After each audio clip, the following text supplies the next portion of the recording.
Bonjour tout le monde, c'est Paul de Crypto-Formation. La semaine dernière, je vous disais que soit les banques centrales intervenaient sur le marché directement ou on allait voir le crash le plus incroyable qu'on n'a jamais vu de l'histoire des marchés depuis les 100 dernières années. Eh bien, les banques centrales semblent avoir pris leur décision. On va regarder ça dans la vidéo et je vais vous dire comment est-ce qu'on devrait réagir, nous, pour en profiter. Donc, dans la vidéo, on va parler des marchés traditionnels, du marché de la dette, des crypto-monnaies et à la fin de la vidéo, je vais vous expliquer quelle catégorie de crypto-monnaies qu'il faut regarder en ce moment et on va parler de 3 crypto-monnaies particulièrement. Et les 3 crypto-monnaies, je pense qu'elles vont vraiment vous intéresser et ont un gros potentiel pour la suite des choses. Donc si ça vous intéresse, je vous invite à écouter la vidéo. S'il vous plaît, mettez un like parce que ça aide à supporter mon travail et un commentaire pour me dire qu'est-ce que vous avez apprécié le plus dans la vidéo. Et n'oubliez pas avant de commencer la vidéo, je ne suis pas un conseiller financier. Je ne suis qu'un gars dans son bureau qui parle de crypto-monnaies.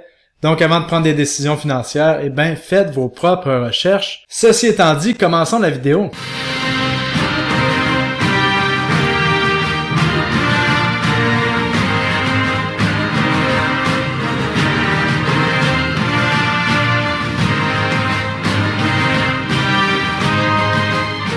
Bon, aujourd'hui, je veux commencer en vous montrant la charte de CoinGecko pour vous montrer qu'on voit du vert pratiquement partout. Ça faisait vraiment longtemps qu'on n'a pas vu ça, donc profitez-en pour vos yeux. Et maintenant que vous en avez profité, allons voir ce qui nous intéresse. C'est le marché de la dette. En ce moment, on voit la charte des taux d'intérêt 10 ans au niveau des États-Unis sur les bons du Trésor. Lorsque les taux d'intérêt montent, ça veut dire que le prix des bons du Trésor est en train de s'effondrer. Depuis les dernières semaines, on voit les bons du Trésor, le marché de la dette qui est en train de s'effondrer au niveau de la planète, au niveau de tous les pays du monde, là.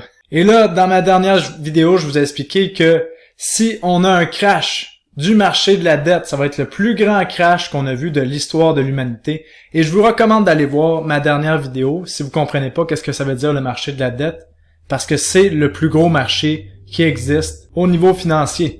Et là, les médias commençaient à faire de la peur. Et là, ce qu'il fallait savoir, c'est que si les banques centrales continuaient de monter les taux d'intérêt, de vendre de leurs actifs, comme ils le faisaient en ce moment dans une économie faible, c'était fini. Le marché de la dette allait imploser, le marché des actions allait imploser, le marché de l'immobilier allait exploser, toutes les bulles allaient exploser.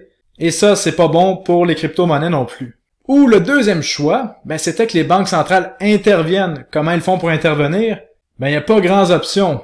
Soit ils commence à diminuer la vitesse à laquelle ils montent les taux d'intérêt, arrêtent de monter les taux d'intérêt, ou leur deuxième option, qui est pratiquement leur seul produit financier à une banque centrale, c'est d'imprimer de l'argent pour racheter des bons du Trésor, ou racheter des actions, ou racheter à peu près n'importe quoi, parce qu'il n'y a aucune loi qui régit ces personnes non élues au niveau des banques centrales.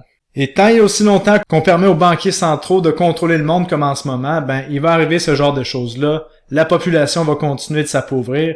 Et ça, j'espère que vous en êtes conscients, que vous partagez le message aux gens qui vous entourent. Et là, qu'est-ce qu'on a vu dans les dernières semaines? Je vous disais que les banques centrales, selon moi, allaient intervenir et qu'on allait le voir, le marché des actions et le marché des bons du Trésor être sauvés temporairement et qu'on allait avoir une belle montée qui devrait s'en suivre dans les prochaines semaines ou les prochains mois. Qu'est-ce qu'on a vu au niveau de la Banque d'Angleterre? C'était game over. Ils ont perdu. C'était fini pour eux. Mais qu'est-ce qu'ils ont fait? Ils ont triché. Ils ont recommencé à imprimer de l'argent à partir du vide avec leur banque centrale. Ils ont commencé à racheter leurs propres bons du Trésor. Et ça devrait continuer encore pour un bout. Donc vous comprenez, la Banque centrale d'Angleterre n'a pas laissé l'économie s'écrouler parce que, selon moi, comme que je vous explique depuis des mois, les CBDC ne sont pas prêts à être émis dans la population. Qu'est-ce que c'est les CBDC? C'est les monnaies qui vont être directement émises par des banques centrales pour nous, le peuple. Donc si vous pensez que c'est bon, je vous le dis tout de suite, c'est de la merde et ça va être un instrument de contrôle ultime. Je vous parle de CBDC dans cette vidéo-ci. Je vous recommande de l'écouter pour comprendre qu'est-ce que c'est et quel projet crypto-monnaie pourrait être associé avec tout ça. Et là, qu'est-ce qu'on a vu la semaine passée? Là, tout à coup, la Banque du Japon aussi a commencé à acheter sa propre dette. Pourquoi? Parce que son marché de la dette est en train de s'effondrer aussi. Donc c'était game over pour le Japon aussi. Et à la place de laisser effondrer leur marché de la dette et leur économie, qu'est-ce qui aurait entraîné probablement pas mal toute l'économie mondiale dans un abysse? La Banque centrale du Japon décide de tricher de recommencer à imprimer de l'argent, des yens, pour acheter leurs propres bons du trésor.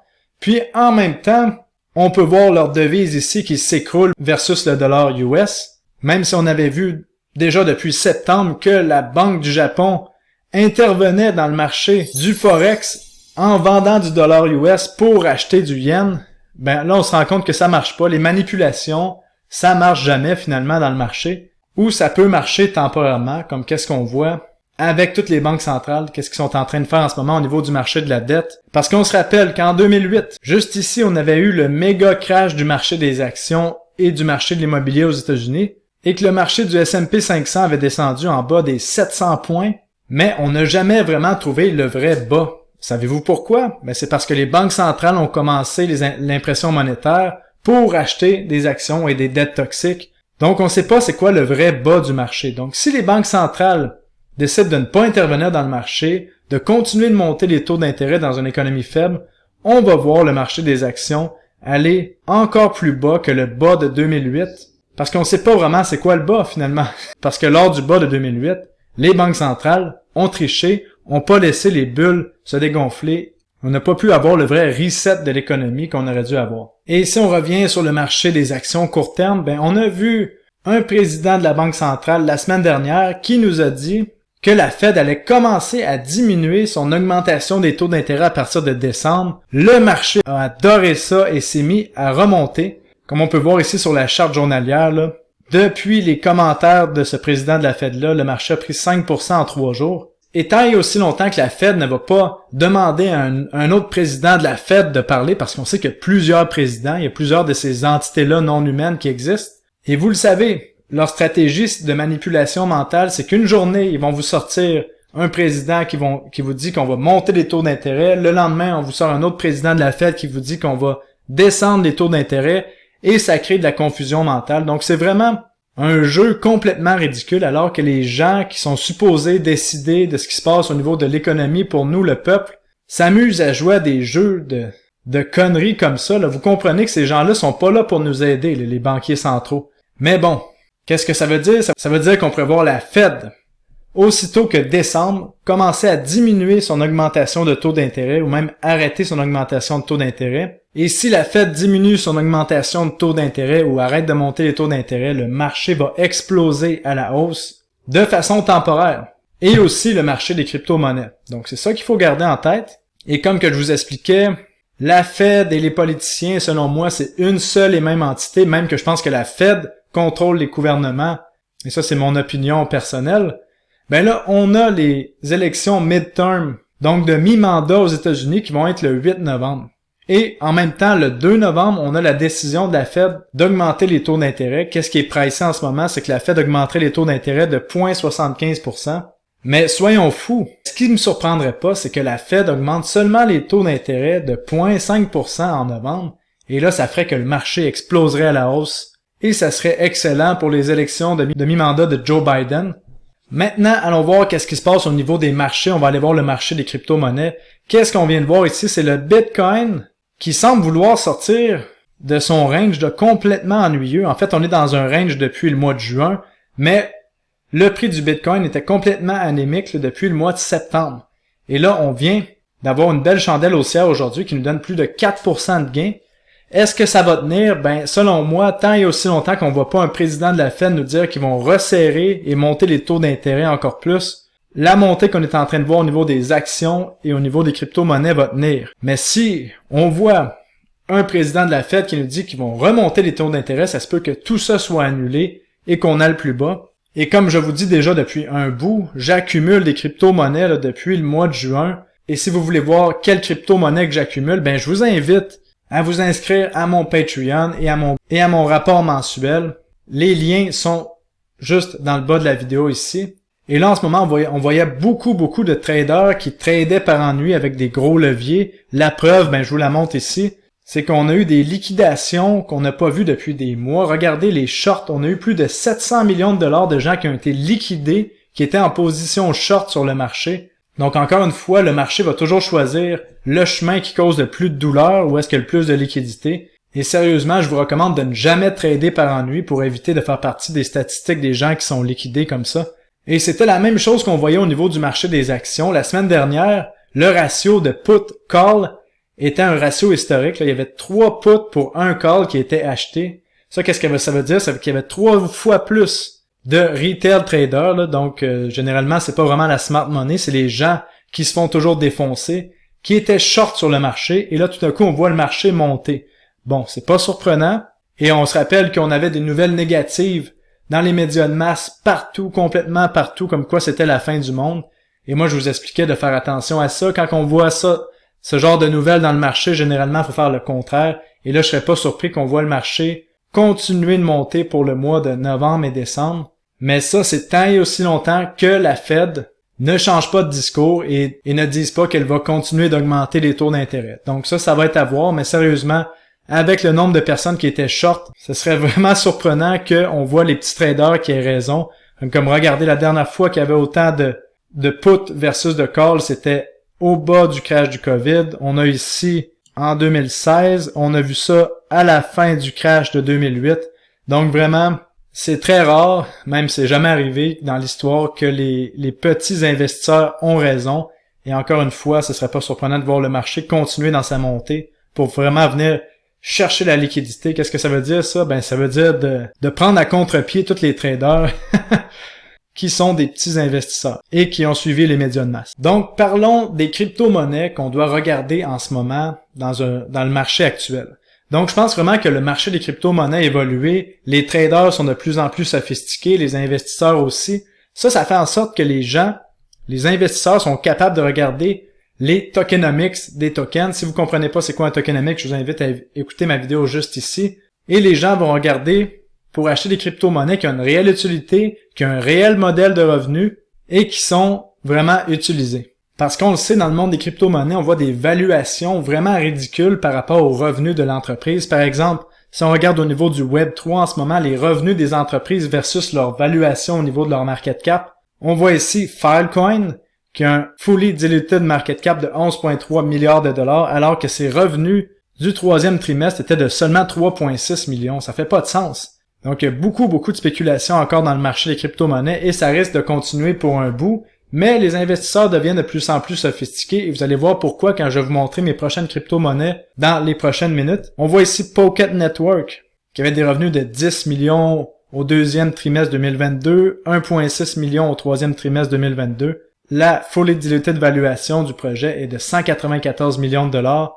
On voit Arwave ici qui a une valorisation de 593 millions de dollars, alors qu'ils font des revenus d'à peine 171 000 dollars au troisième trimestre 2022. Donc vous comprenez que ça fait pas de sens. Et moi, ce que j'essaie de faire dans mon groupe Patreon, dans mon rapport, c'est de trouver vraiment les crypto-monnaies qui font du sens. Et là, je vais vous en parler de quelques-unes aujourd'hui. Donc, je vous invite à écouter qu'est-ce qui va suivre parce que je pense que c'est vraiment intéressant. Donc, on se souvient que les crypto-monnaies qu'on veut regarder en ce moment, c'est des crypto-monnaies qui ont une réelle utilité, un bon tokenomics et qui sont vraiment utilisées par des clients. Donc, première crypto-monnaie sur ma liste, c'est Chainlink aujourd'hui que j'aimerais vous parler, qui est un oracle. Donc, ça permet de prendre des données de l'extérieur de la blockchain et de les utiliser sur la blockchain. Chainlink, en ce moment, est l'oracle le plus gros et de loin. Et sans oracle, il n'y a pas de DeFi, il n'y a pas d'échange décentralisé, il y a plusieurs applications décentralisées qui pourraient même pas exister. Donc vraiment, Chainlink est un maillon important de l'écosystème des crypto-monnaies. En plus de ça, dans quelques semaines, il y a le stacking de Chainlink qui va pouvoir commencer. Donc, on va avoir la possibilité de faire des taux d'intérêt sur nos Chainlink en échange que nos Chainlink sont utilisés pour sécuriser le réseau. On a vu aussi dans les dernières semaines la présentation du Chainlink 2.0 qui va amener le stacking, mais aussi plusieurs autres applications sur l'écosystème. Comme on peut voir ici sur l'infographie, là, je vous invite vraiment à aller voir les documents de Chainlink pour tout comprendre qu'est-ce qui arrive de nouveau. Mais je vous ai résumé quand même dans l'ensemble qu'est-ce qui va se passer du côté de Chainlink. Et là, regardez ce qui suit et vous allez être encore plus impressionné de la suite des choses. On a le nombre d'adresses qui détiennent plus de 100 000 Chainlink qui a augmenté plus haut que les niveaux qu'on avait en 2019 lorsque Chainlink se transigeait en bas d'$1, comme on peut voir ici. En fait, 2019 peut-être à $2. Donc, on voit les whales qui accumulent le Chainlink en vue probablement du staking, mais aussi probablement parce qu'il risque d'avoir une montée de prix qui s'en vient selon ce qu'on peut voir. Parce qu'on sait que Chainlink est une crypto-monnaie qui performe bien en bear market. Pourquoi? Parce que Chainlink est utilisé qu'on soit dans un marché haussier ou dans un marché baissier. Chainlink est utilisé qu'on soit dans une blockchain sur Ethereum, Polygon, Avalanche, Polkadot, peu importe, c'est Chainlink qui va être utilisé comme oracle numéro 1. Et ça, peu importe que le marché monte, descende ou est arrêté de côté comme en ce moment, Chainlink va être utilisé. Et ça, c'est vraiment important à comprendre. Et en plus de ça, on voit Chainlink qui fait un partenariat pour être l'oracle qui va servir à amener des données blockchain pour le système SWIFT, qui est le système de paiement qui est utilisé en ce moment au niveau mondial pour les transferts interbancaires. Et on sait que SWIFT, comme je vous ai expliqué dans ma vidéo sur la nouvelle norme ISO 20022, qu'on peut voir juste ici, ben on sait que SWIFT, à partir de 2025, va utiliser cette nouvelle norme-là. Donc, si Chainlink est utilisé par SWIFT, inquiétez-vous pas que il y a des links qui vont être utilisés en masse. Et on avait vu le lien des systèmes ISO 20022 avec les CBDC. Et en plus de ça, qu'est-ce qu'on est en train de voir? Juste ici, on voit le nouveau président de l'Angleterre qui est en train de nous dire qu'il va y avoir des CBDC et que ça s'en vient. Et ça, dans tous les pays du G7. Si on regarde les pays du G7, ben on les voit ici. On voit les États-Unis, le Canada, l'Angleterre, la France, l'Italie, l'Allemagne et le Japon. Et on nous parle que les CBDC arriveraient pour 2025. Comme par hasard aussi, on voit la nouvelle norme ISO 20022 qui va arriver pour 2025. Donc, il y a des liens à faire. Je ne sais pas si vous comprenez. Et là, on commence à utiliser Chainlink pour le système SWIFT qui va utiliser la norme 20022. Donc, je vous laisse faire les liens. Et pour terminer, on voit sur l'infographie ici que toutes les données de Chainlink sont à la hausse. Non seulement il y a de plus en plus de projets qui utilisent Link, comme on voit ici, plus de 1500 projets qui utilisent Link, de plus en plus de data qui sont utilisés par Link, des nouveaux projets. Donc vraiment, Link, c'est là pour rester. Et c'est une crypto-monnaie que je vais considérer pour acheter très bientôt. Et là, en ce moment, j'en achète pas tout simplement parce que j'ai trop de crypto-monnaies dans mon portefeuille. Et il y a une certaine limite que j'essaie de me garder, mais vraiment, Link, une crypto-monnaie à considérer. La deuxième crypto-monnaie que je vais vous parler aujourd'hui, ben c'est Ethereum. Ethereum qui est la plateforme de contrat intelligent qui est la plus grosse, la plus utilisée, et qui vient de voir le merge, donc de passer de Proof of Work à l'algorithme Proof of Stake. Et ça a fait en sorte qu'il y a quelque chose d'incroyable qui est arrivé. C'est que maintenant, son taux d'inflation est passé à 0.009% par année. Et là, si on simule, en cliquant ici, ce qu'on avait avant, l'inflation de l'Ethereum était à 3.6% avec les mineurs. Donc, je vous fais un calcul rapide. Donc, en ce moment, on a 120 500 000 Ethereum là, pour faire un chiffron. Si on vient multiplier par l'inflation qu'on avait avant, ça va nous donner un nombre d'Ethereum qui a été créé à chaque année. Donc, on avait 4 300 000 Ethereum qui étaient créés à chaque année et à un prix d'actuellement 1469 $.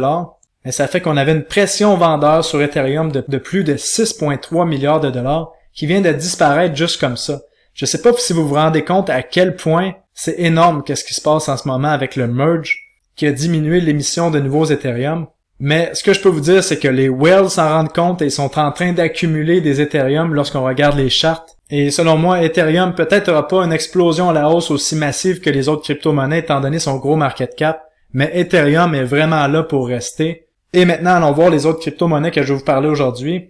Ben, en fait, il y a deux crypto-monnaies. Je vous en avais parlé dans une vidéo précédente, si je me souviens bien, ou du moins, je vous en ai parlé dans un des rapports mensuels, celui de septembre, de mon groupe Patreon. On a parlé de projets vraiment intéressants, dont GMX, qu'on voit ici, qui génère du réel revenu. Comme on peut voir ici, en moyenne, à chaque jour, on génère 227 000 $ de frais de transaction quand même. Donc, des projets comme GMX où est-ce que les réels revenus sont partagés aux gens qui détiennent des tokens, ben, ça fait des chartes qui résistent au bear market comme on voit ici. C'est probablement une des seules cryptos qui a pas eu de réelle correction.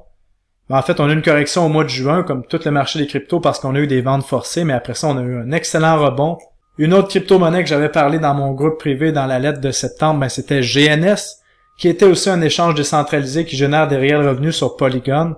Et on voit que depuis le mois de septembre, ben, la crypto a plus que doublé et la crypto a vraiment bien rebondi là, de son bas de juin dernier. Pourquoi? Ben, parce que c'est réellement utilisé, qu'il y a des réels revenus qui sont partagés aux gens qui détiennent des tokens, puis il y a un bon tokenomics. Donc, c'est des choses comme ça qu'il faut regarder lorsqu'on achète des crypto-monnaies. Et on veut voir des crypto-monnaies qui sont utilisées, comme je vous parlais de Quant dernièrement. Donc vraiment, je vous invite à regarder l'utilité des crypto-monnaies que vous achetez et le tokenomics, c'est vraiment important. Et si les gens utilisent le réseau, et ça va faire en sorte que lorsque vous faites des achats, vous allez être plus confiant envers une potentielle montée de son prix pour les prochaines années. Donc j'espère que vous avez apprécié la vidéo. On a parlé de choses quand même intéressantes. On a parlé de ce qui se passait au niveau du marché de la dette, de plus d'actualité, et on a parlé de 3 cryptos intéressantes en ce moment qui ont une réelle valeur. Et en ce moment, je pense que ces crypto-monnaies-là sont sous-évaluées parce que la valeur et le prix ne se suivent pas tout le temps. Le prix, c'est seulement le montant auquel un acheteur et un vendeur sont prêts à acheter un actif, alors que la valeur, c'est qu'est-ce que ça vaut. Et généralement, lorsqu'on a des mouvements de marché violents à la hausse ou à la baisse, ça fait que la valeur et le prix sont pas corrélés, mais souvent la moyenne fait que la valeur et le prix reviennent à un certain niveau qui fait du sens. Donc j'espère que vous avez apprécié la vidéo. Je vous dis merci d'avoir été là. Et n'oubliez pas de me suivre sur mon Twitter, mon Telegram, et si vous êtes intéressé à voir mon portfolio de plus près ou à voir le rapport mensuel, je vous invite à vous inscrire sur mon Patreon. Le lien est dans la description de la vidéo. Je vous dis tout le monde, bonne journée et à très bientôt. Salut, bye bye.